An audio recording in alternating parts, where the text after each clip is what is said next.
తెలంగాణ రైతు సంఘం రాష్ట్ర 3వ మహాసభలను కొత్తగూడెంలో జరుగు తెలంగాణ రైతు సంఘం 3వ మహాసభలను ఈ నెల 23, 24, 25 తేదీల్లో జరుగు తెలంగాణ రైతు సంఘం రాష్ట్ర మహాసభలను ఏప్రిల్ 23, 24, 25 తేదీల్లో కొత్తగూడెంలో జరుగు తెలంగాణ రైతు సంఘం 3వ మహాసభలను రైతు సంఘం 3వ మహాసభలను రైతు సంఘం 3వ మహాసభలను వర్ధిల్లాలి రైతు పోరాటాలు, వర్ధిల్లాలి రైతు పోరాటాలు, వర్ధిల్లాలి తెలంగాణ రైతు సంఘం, వర్ధిల్లాలి తెలంగాణ రైతు సంఘం. తెలంగాణ 3వ రైతు మహాసభలు భద్రాచలం కొత్తగూడెంలో ఈ నెల 23 నుంచి 25 వరకు జరుగుతూ ఉన్నాయి. ఈ మహాసభలు జయప్రదం కావటానికి రాష్ట్ర వ్యాప్తంగా ఇప్పటికే రైతు ప్రతినిధులు రైతు సంఘం ఆధ్వర్యంలో గ్రామాన సభలు సమావేశాలు జరిపి ఈ మహాసభ యొక్క ప్రాధాన్యతని తెలియజేయడం జరుగుతూ ఉన్నది. రాష్ట్రంలో 5 లక్షల సభ్యత్వం కలిగినటువంటి ఒక బలమైనటువంటి రైతు సంఘం మహాసభ ఇది.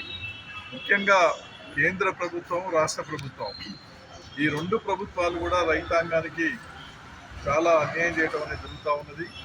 కేంద్ర ప్రభుత్వం రైతు వ్యతిరేకమైనటువంటి చట్టాలు తీసుకొచ్చినటువంటి విషయం అందరికీ తెలుసు.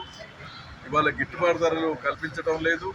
అదేవిధంగా ఎలక్ట్రిసిటీ సవరణలు కానీ, విత్తన బిల్లు సవరణలు కానీ రైతులకు మరింత అన్యాయం జరిగేటువంటి పద్ధతుల్లో, వ్యవసాయ రంగం దెబ్బతినేటువంటి పరిస్థితుల్లో కేంద్ర ప్రభుత్వం అనేక రకాల చట్టాలు తీసుకురావడం జరుగుతుంది.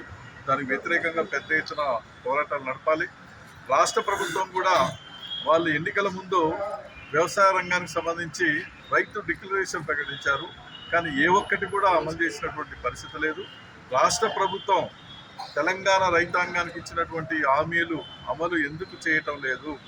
అమలు చేయించడానికి కావాల్సినటువంటి పోరాటాలు కూడా బలమైన పోరాటాలు రాబోయే కాలంలో నడపాల్సింది. వీటన్నిటిపైన అటు కేంద్రం, ఇటు రాష్ట్రం ఈ 2 ప్రభుత్వాలు అనుసరిస్తున్న విధానాలపైన బలమైన చర్చ, రైతులు ఎదుర్కొంటున్న సమస్యలపైన కొన్ని తీర్మానాలు, చర్చలు అవన్నీ కూడా జరుగుతున్నాయి. దానిపైన బలమైన పోరాటాలు నడపాలి. ఆల్ ఇండియా నాయకులు కూడా మహాసభకు వస్తూ ఉన్నారు. కాబట్టి ఈ మహాసభ జయప్రదం కావడానికి రాష్ట్ర వ్యాప్తంగా ఉన్నటువంటి ప్రతి రైతు కూడా అన్ని విధాలుగా సహకరించాలని చెప్పేసి విజ్ఞప్తి చేస్తూ ఉన్నారు.